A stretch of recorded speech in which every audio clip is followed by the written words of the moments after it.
Yo, what is up mga kabanjo? It's me again, MotoJust. Alright. So ngayon mga kabanjo is napapansin nyo ating motor, no?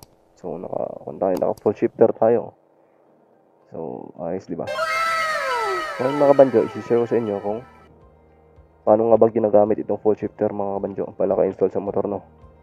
Kasi sa mga beginners, mga hindi nakakalam kung paano ginagamit yung full shifter na yan is same na din sa stock. Kaso nga lang, kung makapansin natin, no, isa lang yung apakan natin sa gear pedal, no.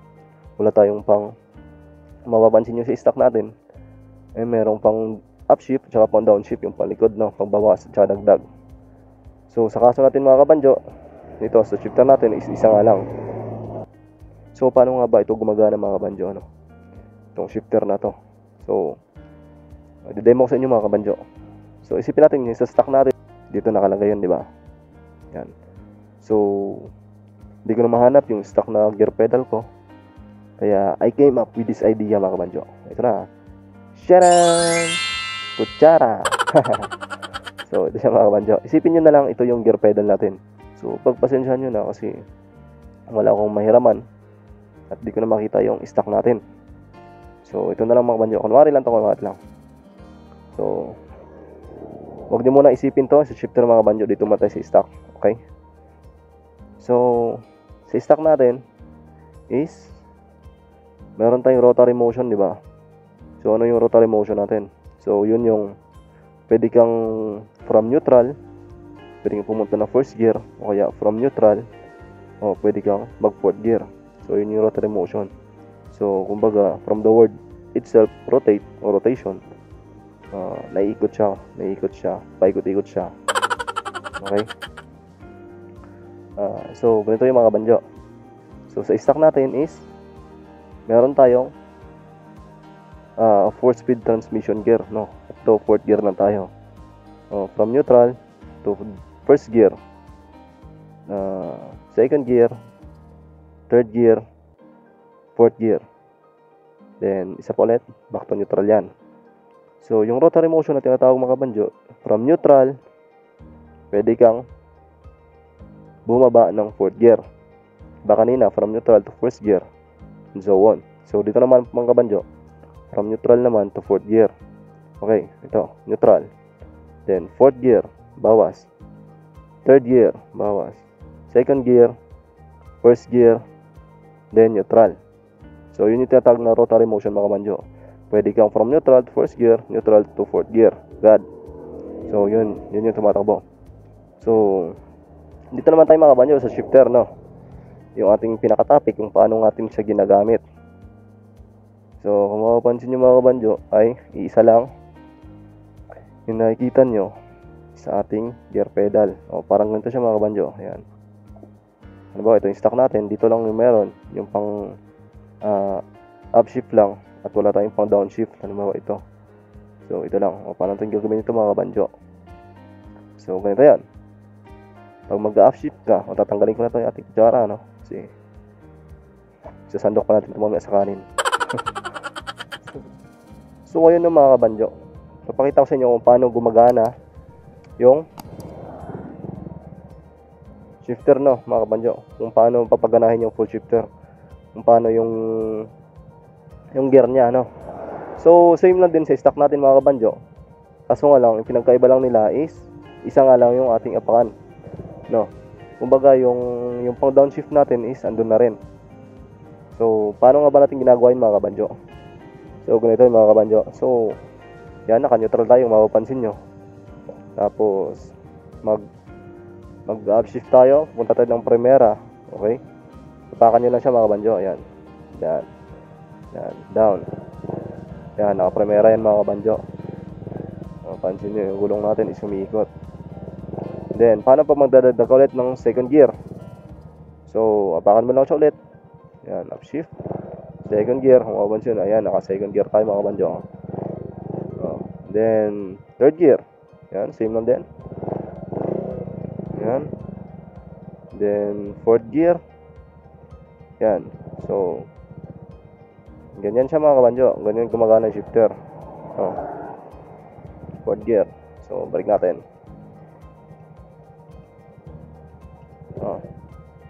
From neutral to first gear. Alright, dadagdag ka lang, apakan mo lang siya na pababa. Yan. Second gear, third gear, up to fourth gear. So, paano naman makabanjo kung magbabawas tayo? Kung magda-downshift tayo sa shifter, no? So, ganun lang din mga banjo. So, kung mapapansin natin, isa nga lang yung ating gear pedal, no? Yung wala tayong pang downshift na makikita dyan compared sa stock natin. So, gagawin natin mga banjo, isusungkitin natin siya. Paano ba susungkitin? Susungkitin yung mga between. Alright.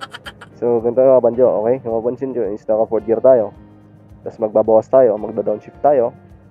Susungkitin lang natin siya, pataas. Okay? Yan. Sungkitin natin, yan. Mapapansin, nasa 3rd gear na tayo. Then, sungkit pa. Yan. 2nd gear. Then, 1st gear. And then, neutral. So, yan siya mga banjo. Napakadali. Okay? Upshift, downshift. Upshift, downshift. No? So, upshift, downshift, upshift, downshift. So, ganun gumagana yung mga shifter mga banjo. Mga naka-install ng shifter sa inyong mga motor, no?